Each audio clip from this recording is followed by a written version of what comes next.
Sometimes I get this ridiculous question. Are you sitting down? Are you ready? People ask me, are HBCUs still important? Do we still need HBCUs? Look, the same reason why we need HBCUs today is the same reason why HBCUs were created in the first place. We are UNCF. For 8 decades, we have served as the nation's leading advocate for the importance of historically Black colleges and universities. And we brought the receipts. Read our new report and you'll see how HBCUs are economic engines powering communities across America. HBCUs generate $16.5 billion in economic impact on communities all across this country. Like a big company, HBCUs circulate money in our national and local economies. If HBCUs were a company, they would place among the top 50 of the Fortune 500 companies. HBCUs create over 136,000 jobs in 1 year. An HBCU graduate will earn 57% more in their lifetime than they would without a degree. HBCUs educate the majority of Black professionals in this country. Take Tuskegee University. It's the #1 educator of African American aerospace science engineers and veterinarians in the nation. They're economic engines, generating wealth all over the United States, and that is the HBCU effect.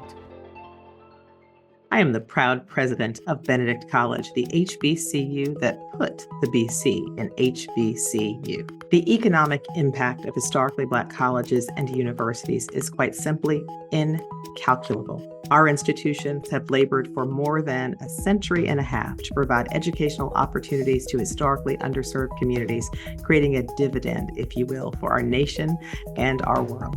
My name is Michael Bernardo Jr., and I'm a proud Gold Rush alumni. Xavier gave me so much opportunity, me and my whole family. My dad worked in the cafeteria and my mom was a part-time coach. It was a real big family affair. I would say that I was very prepared for my career when I finished Xavier. I was able to make 6 figures by the time I graduated from my pharmacy program.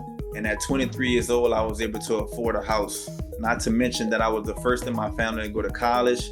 HBCU graduates are doctors, lawyers, business owners, scientists, and pharmacists like me and my wife. They are are educators, activists, poets, filmmakers, NASA mathematicians, even a vice president of the United States of America. When an HBCU succeeds, the ripple effects are astounding. However, despite their undeniable contributions, HBCUs face critical challenges, and the main one is chronic underfunding. Take Harvard, Yale, Stanford, Princeton. They have endowments exceeding $30 billion each. Meanwhile, HBCUs have an endowment of $5 billion, and that's collectively the total of all these institutions. There is not a single HBCU that has $1 billion endowment.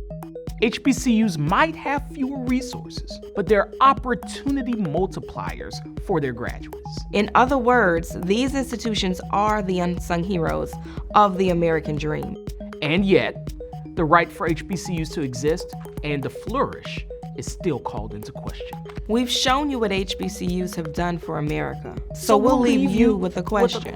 Can you imagine what HBCUs could do with more? Get the facts. Read the report at uncf.org.